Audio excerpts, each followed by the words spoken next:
Hi, folks. We'll be starting in just a little bit, so hang tight.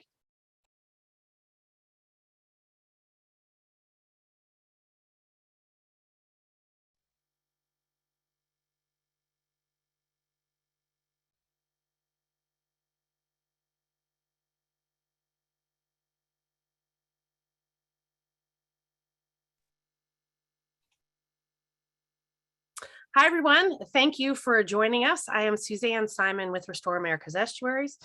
I am the director for the Watersheds Grant Program.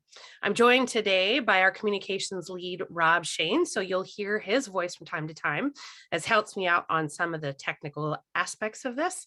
Also, a big thanks to our grants admin person, Sarah, who's providing backup and learning her way to helping out with these as well. The request for proposals along with other information is available on the RAY website, which is www.estuaries.org. I'm going to turn off my camera for now so we can focus on the content, but I wanted folks to put a face to a name. All righty, some housekeeping. Everyone is on mute. If you have a question or comment, please submit it via the chat function. If we do not address your comment or question, please email me or make an appointment with me to touch base. I'll describe to do that a bit later in the webinar. This webinar is the second of two and is being recorded. We will post the best one, hopefully this one, to Ray's YouTube channel and website for folks to access it later on.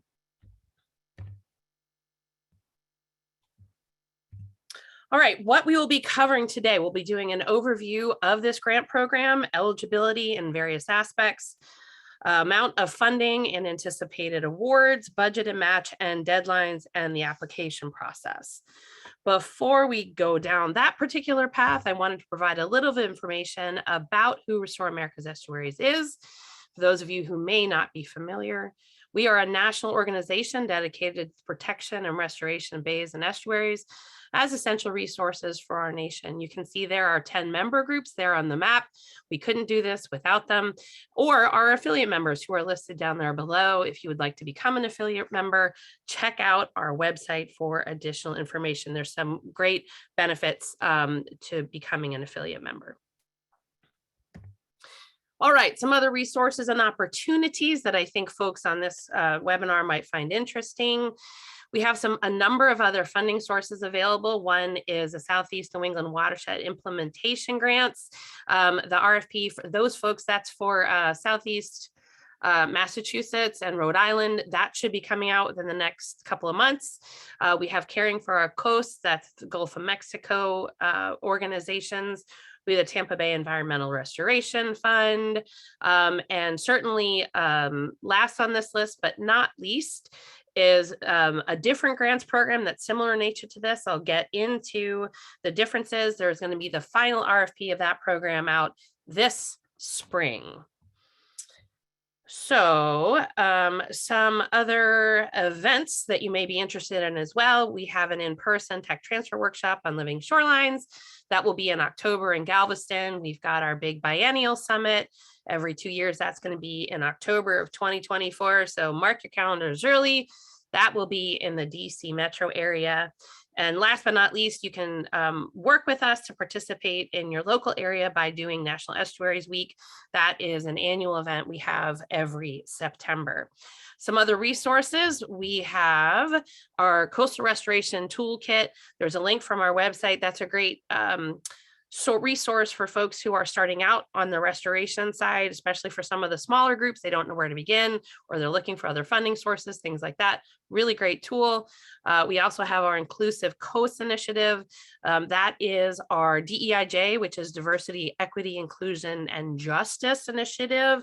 And that's a cross-cutting program that we have. Those are just a couple of things. I wanted to give folks an idea beyond just the funding opportunities. So check out the RAY website for more at estuaries.org. Okay, so an overview of this particular grants program. So there's the NEP, that stands for National Estuary Program, which is a place-based program within the U.S. Environmental Protection Agency. You'll also hear me refer to that as EPA, with a goal to protect and restore the water quality and ecological integrity of estuaries of national significance. Currently, 28 estuaries located along the Atlantic, Gulf, and Pacific coasts and in Puerto Rico are designated as estuaries of national significance. EPA has a great website that provides more details. I encourage folks to learn more about the program. They do fantastic stuff right very locally in the NEPs. The NEP Watersheds Grant Program, so this funding opportunity, was established by Congress as a competitive fund designed to help estuaries and to address urgent and challenging issues. We at RAY administer this program in coordination with and funding from EPA. So one of the things I want to just kind of really emphasize, this is a congressionally mandated program. So there are some things that we can be flexible on, other things we can't, including what some of the urgent and challenging issues are. Those were determined by Congress. This program is similar in nature to the previous NEP Coastal Watersheds Grant Program, for those who are familiar with that, but there are some key and important differences relating to geographic eligibility, funding requests, and project duration that I will detail later. Again, very important to keep in mind that there are some differences, but there is an awful lot of similarity here. Another point of clarification, I've gotten this question already. These funds are not in any way associated with the bipartisan infrastructure law, the bill funding. As a result, these projects do not have to be restricted to infrastructure as defined by that law. So I will get to the review project types and approaches a little bit later in the webinar. I just kind of wanted to put that one out there right now. All right, so I'll go through some eligibility issues and then I will take a pause and see if we have any questions come in. All right, the first big one is geographic eligibility. This is pretty straightforward. There is an interactive mapping tool. It's linked in the RFP. So the short version is the geographic eligibility areas mirror the NEP study boundary areas. All right. So this screenshot shows what you'll see on the mapping tool. So areas that are in the blue-green are the areas that are eligible. So brief descriptions is in the RFP. Again, a point of clarification, the RFP includes links to both this interactive mapping tool, which you can then use as part of your LOI submittal. I'll get to that in a sec, but as part of your submittal to show that your project does fall within one of these areas. There are also links to the NEP sites in general, just so folks can have an idea as to what's going on in their backyards. Another issue I really want to stress here, projects may occur in one or more of these areas. So it's absolutely okay and even encouraged for groups to think big about projects that may have impacts in multiple locations, so long as they occur within these blue-green eligibility areas. So here's an example of how you can use this. Would a project on the Connecticut River be eligible? So the answer is it depends on where it is. So this is what you'll get if you zoom in on the mapper. Here's the Connecticut River here. This is in the Connecticut portion. Here's the Massachusetts portion. So you can see that the portion of the river that's in Connecticut, it's in the Long Island Sound Study NEP boundary, that would be eligible. The portion of the river here, here's Springfield, Massachusetts, for those of you who know the area. This portion would not. So if it's gray, it isn't eligible. If it's this blue-green, it is. All right, so that's geographic eligibility. Eligibility in terms of entities. Again, this is a high-level description. The RFP has more details. The RFP is on the RAY webpage for that. So I encourage you to do a deeper dive. So this is pretty straightforward. There's public organizations, state, county, local, regional entities, nonprofits. Key point being is you must be able to demonstrate that. Academic institutions, tribes, and indigenous groups. An important point is that for-profit organizations and federal agencies may be on a team, but not as the applicant, okay? However, for the purposes of this program, a team member is defined as an entity or an individual who will receive funds or will provide match and are listed in the budget. So again, check the RFP for more information. You may partner with a local NEP. That's totally fine. Remember too that the NEPs may also be competing for these funds as well. One other point, given the competitive nature of this grant, there is one award per entity. So I'm going to pause there for a sec and ask Rob if we have any questions on geographic or eligibility for entities. I don't see any questions yet. However, if you do have any, just drop them in the Q&A box, and we'll answer them live here during the webinar. Great, thank you, Rob. Okay, here are the project requirements. Again, this is a high-level overview. Please check the RFP for more details. One of the big ones, and this is mandated by Congress, any proposed project must address actions in a comprehensive conservation and management plan. It's otherwise known as a CCMP. Every national estuary program creates one of these and updates them periodically. And there are priority actions. It's basically a blueprint of what they want to achieve and what their priorities are in their respective water bodies. So any project that you propose has to address priority actions and within CCMPs. Projects may be up to 4 years in length, and it has to be completed within that award time period. There has to be on the results, excuse me, and you must be able to report about it. So when you're developing your proposal, you must be able to describe what success looks like and how it would be measured via metrics such as acres, laws or regulations implemented, pounds of nutrients removed, and so on. Be clear about what those metrics are. Pardon me. Okay, and last but certainly not least, any project proposed under this RFP has to address one or more of the 3 priorities, which are loss of key habitats, coastal resilience and extreme weather events, including flooding and coastal erosion, and impacts of nutrients and warmer water temperatures. An important thing to note is that each RFP will have a slightly different mix that harkens back to the urgent and challenging issues as addressed by Congress, or I say as mandated by Congress. So I think that is a key pause here. Key issues. I'm going to take a pause here to underscore that we're looking for a variety of projects.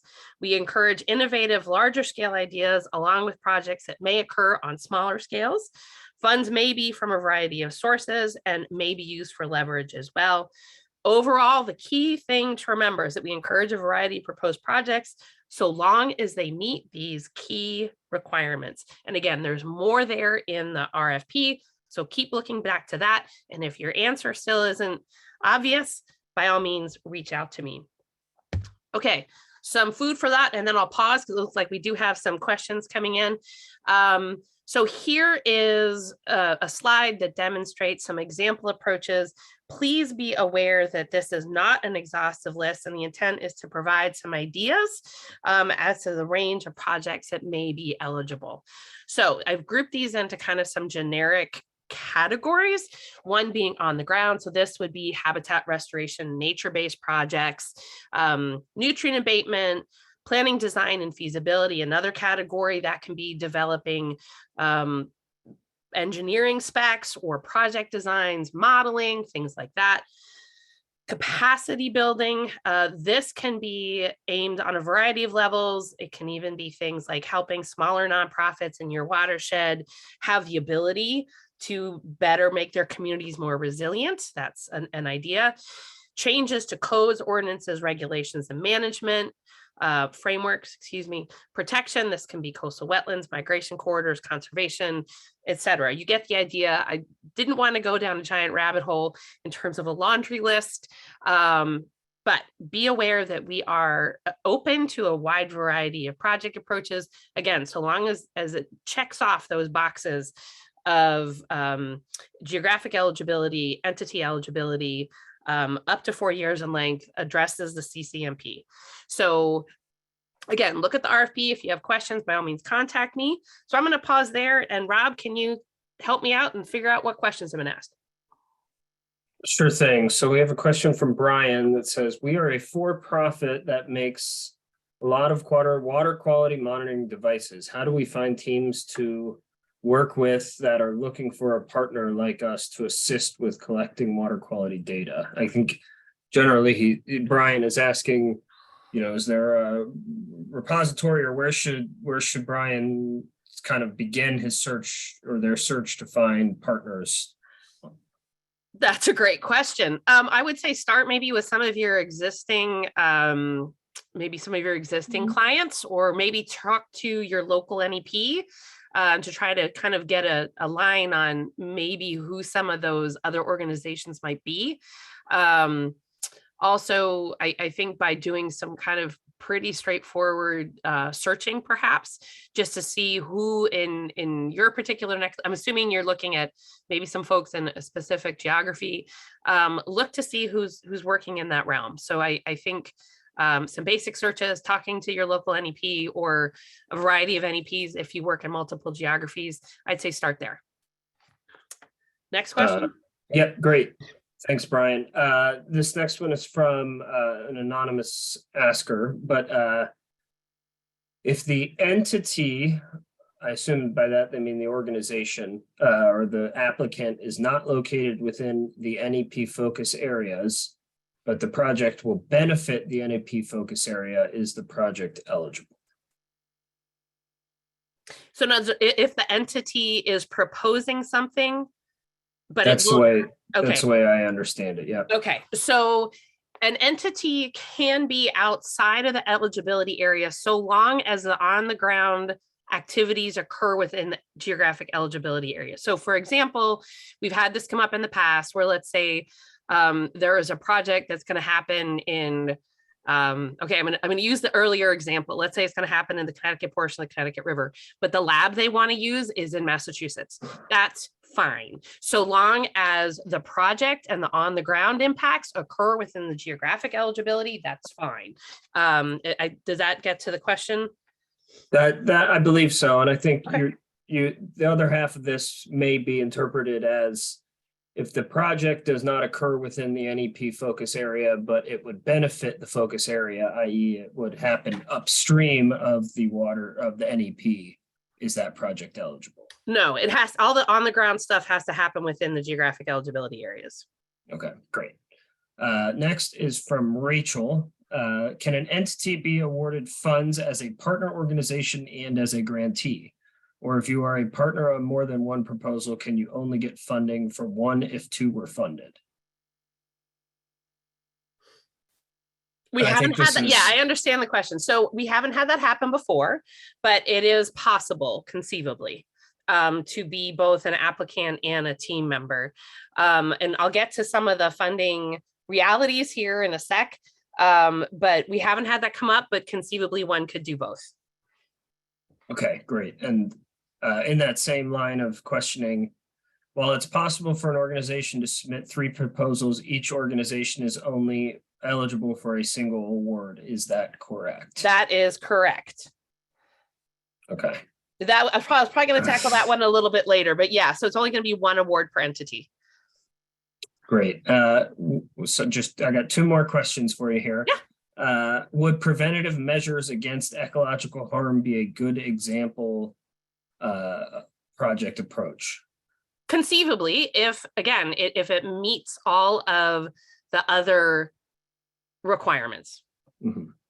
So I put in here, there's nutrient abatement, that can either be, conceivably nutrients no longer going into the estuary, or nutrients that are, treated. Let's say you've got runoff, or something like that. Conceivably, you could have that be pulled out prior. And so, or you're preventing the nutrients from going in the first place.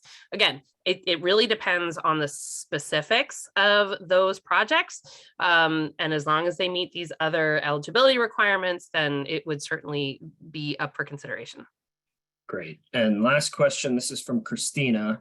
Are the comprehensive conservation and management plans NEP specific? Yes, each NEP creates their own CCMP. There is a link to the CCMPs in the RFP. Now, that was a lot of acronyms, but there is a link in the RFP to the latest documents that each NEP has created. Great, and I'll post a link to the RFP in the chat as well. Okay. Well, I'll post a link to the landing page for the grant program, and it'll have that link to the RFP in it too. Great. And more info. Okay, awesome. We'll go ahead and we'll answer more questions in a little bit. All right. Thank you. All right. So what's not allowed? So I was sticking with a positive there for a little bit. What's not allowed? Again, there's a lot in the RFP on this one.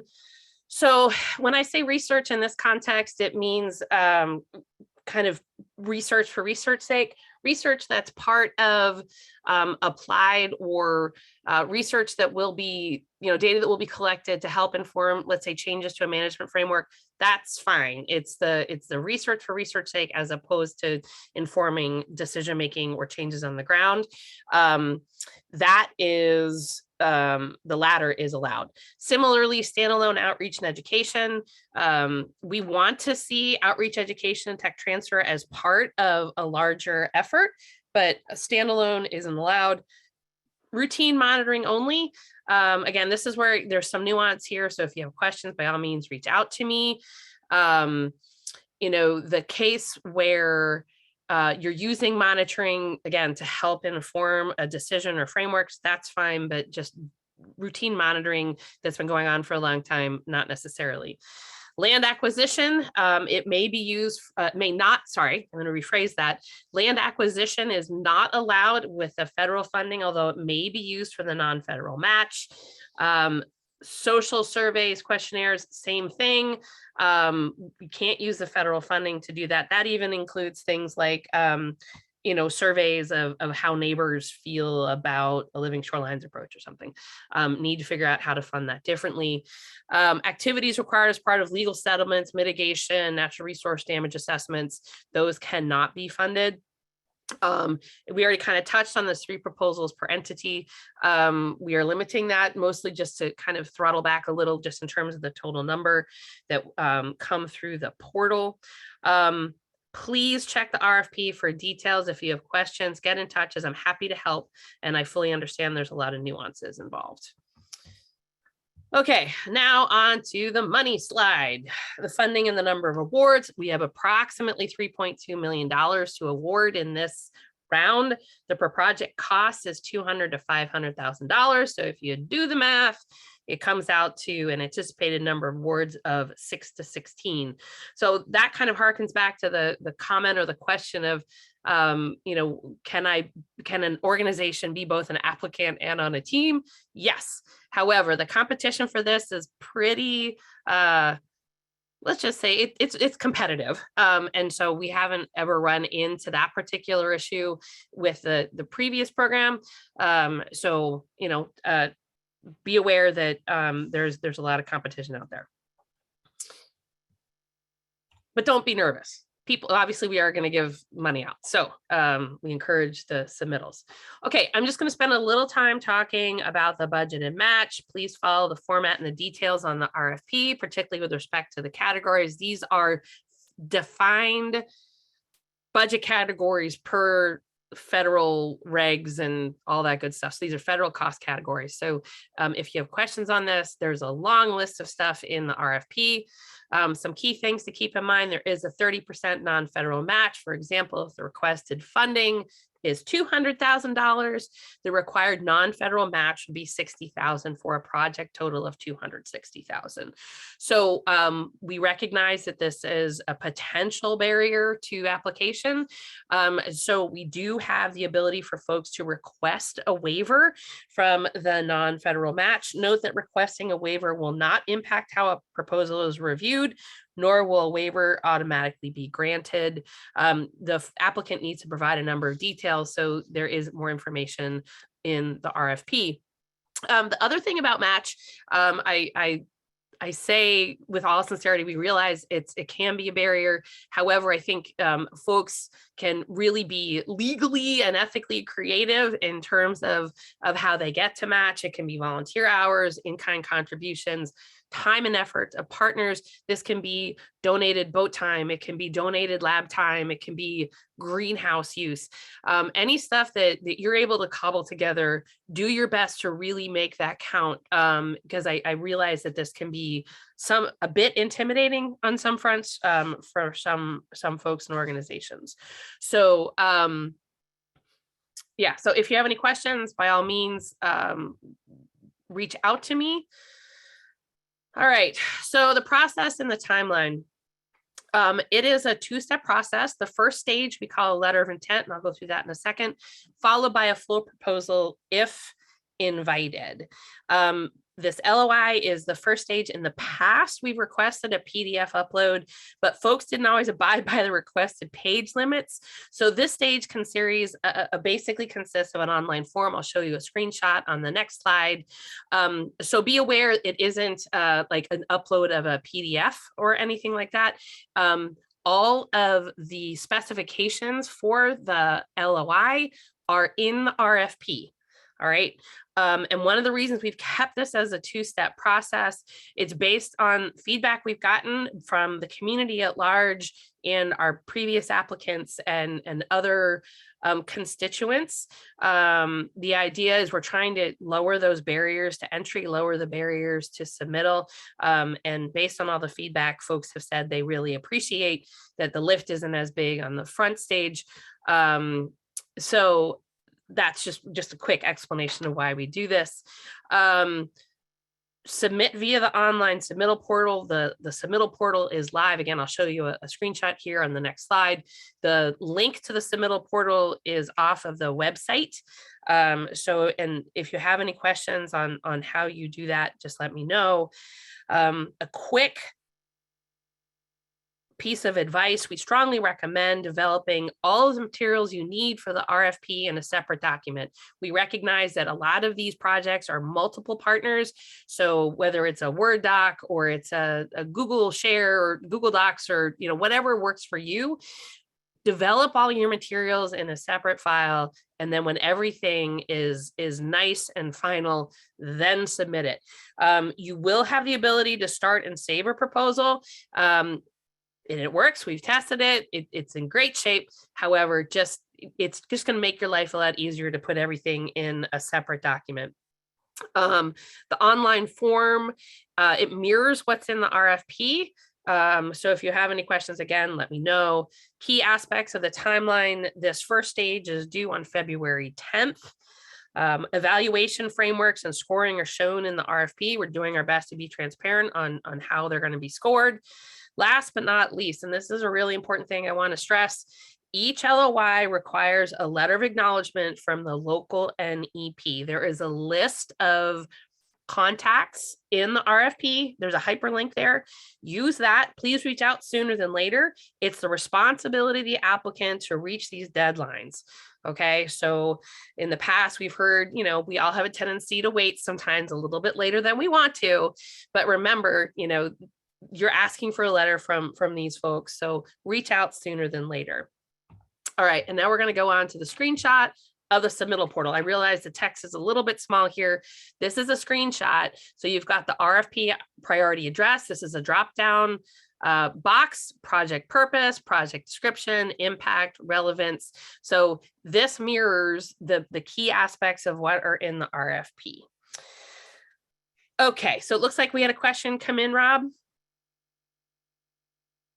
Yeah, I was typing an answer. It was just about the question was, will a copy of the presentation be provided? And I'm saying yes, we will be posting a recording of this webinar on our YouTube channel as well as the program website in the coming days. Everybody who's registered for this event will receive an email with a link to that video. Great, thank you. Thank you for the question. All right, so I realize we covered a lot of information here. If you still have questions, you can schedule time to talk to me directly. This over here is a screenshot of the the landing page, basically, there is a link right down here. It says have some questions.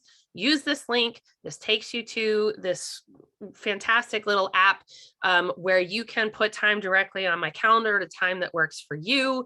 And you'll automatically basically have a calendar invitation sent to both of us. So that hopefully decreases the back and forth in terms of when does work for you? When does it work for you? So go ahead and schedule time. It's 30 minutes one-on-one with me. Happy to answer questions. I do recommend that you will have that you have read the RFP or at least skimmed it a bit to make the most use of that time, so we can really, drill down to the questions that you have. And that meeting can either be a virtual meeting, it can be Teams or Zoom or a phone call if that's your preference. Happy to go with whatever works for you. All right. So like I said, that was a lot of information. If you do have more information, like I said, schedule time with me, or you can send me an email. My email is right there. Check out our website. And like I said, if there's anything that I can help you with, please don't hesitate to get in touch. Have any more questions come in, Rob? I've got one more question, Sure. and I can actually answer this. Well, okay. So do you have a list of grant recipients from the 2022 Coastal Watersheds Grant? We have the 2020 and the 2021 recipients listed on our website, but we have not released the winners or the awardees from the 2022 round yet. Right, that is correct. We're waiting to get a little bit farther along in basically the paperwork process. But hopefully they'll be released relatively soon. So I would encourage folks, to Rob's point, to look at the 2020 and the 2021, recognizing that the project parameters as established in that program are slightly different. So those projects had a different geographic eligibility. The dollar sizes are smaller because that program is 75,000 to 250,000. And the projects had to be up to 2 years in length. So, lovingly, I call this program, bigger, better, in terms of how much is available and how big the projects can be. So just keep that in mind. When you go look at the ones for 2020 and 2021, the project requirements were a little bit different. Any other questions? I do have, Alicia, sorry if I mispronounced that. Are you able to scroll back to the meeting setup information quickly? Sure. Oh, hang on. There we go. So I posted the link to our webpage for this program in the chat. You can actually access this directly. This is just the landing page for that link from the NEP Watersheds grant link that I posted. So you'd be able to find it there. Another question from Stacy. Stacy understands on the scope and the requirements and thanks us. Partners have been curious. We have yet to have a successful applicant for our NEP region selected. So this is a follow-up from the 2022 Coastal Watersheds Grant awardees. So thank you, Stacy. I think did I miss a question in there? Sorry. No, that was just, it was a comment. It was a follow-up comment. Okay. So. Okay, good to know. Thank you. But I guess seeing no more questions, unless anybody else has anything, I think hopefully we're good to go. All right. Again, so please don't hesitate to reach out if you have questions. I realize this was, like I said, we covered a lot of information and the RFP is fairly dense. So let me know if you have questions, and we look forward to reading your proposal. So thank you for joining us today, and I hope you enjoy the rest of your day. Thank you.